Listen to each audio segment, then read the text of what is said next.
Hello everyone, welcome to today's session. If you are new to our channel, please subscribe it for the daily videos. What is COPD?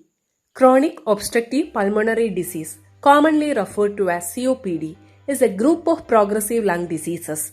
The most common are emphysema and chronic bronchitis. Many people with COPD have both of these conditions. Emphysema slowly destroys air sacs in your lungs, which interferes with outward airflow. Bronchitis causes inflammation and narrowing of the bronchial tubes, which allows mucus to build up. What causes COPD? The single biggest cause of COPD is cigarette smoking.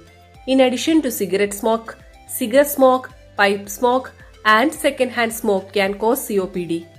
Asthma and smoke exposure to chemicals and fumes in the workplace. Long-term exposure to air pollution and inhaling dust. What are the symptoms of COPD? Early symptoms include occasional shortness of breath, especially after exercise, mild but recurrent cough, needing to clear your throat often, especially first thing in the morning. Symptoms can get progressively worse and harder to ignore.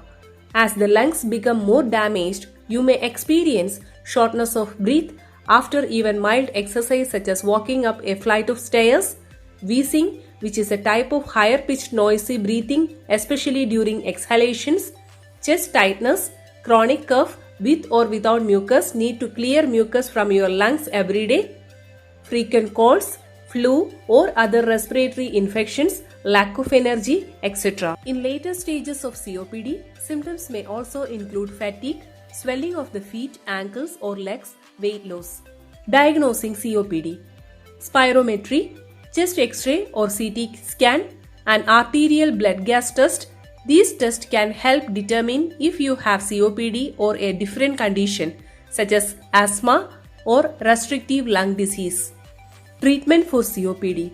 Medication. Bronchodilators are medications that help relax the muscles of the airways, widening the airways so you can breathe easier. Glucocorticosteroids can be added to reduce inflammation in the airways. To lower risk of other respiratory infections, ask your doctor if you should get a yearly flu shot, pneumococcal vaccine, and a tetanus booster that includes protection from pertussis or whooping cough. Oxygen therapy. If your blood oxygen level is too low, you can receive supplemental oxygen through a mask or nasal cannula to help you breathe better. A portable unit can make it easier to get around.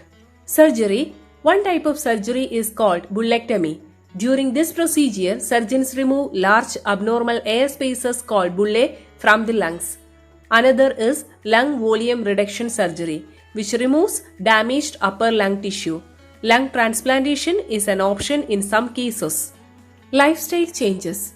Certain lifestyle changes may also help alleviate your symptoms or provide relief. If you smoke, quit. Your doctor can recommend appropriate products or support services. Whenever possible, avoid second-hand smoke and chemical fumes. Get the nutrition your body needs. Work with your doctor or dietitian to create a healthy eating plan. Talk to your doctor about how much exercise is safe for you. Thank you all. Have a nice day.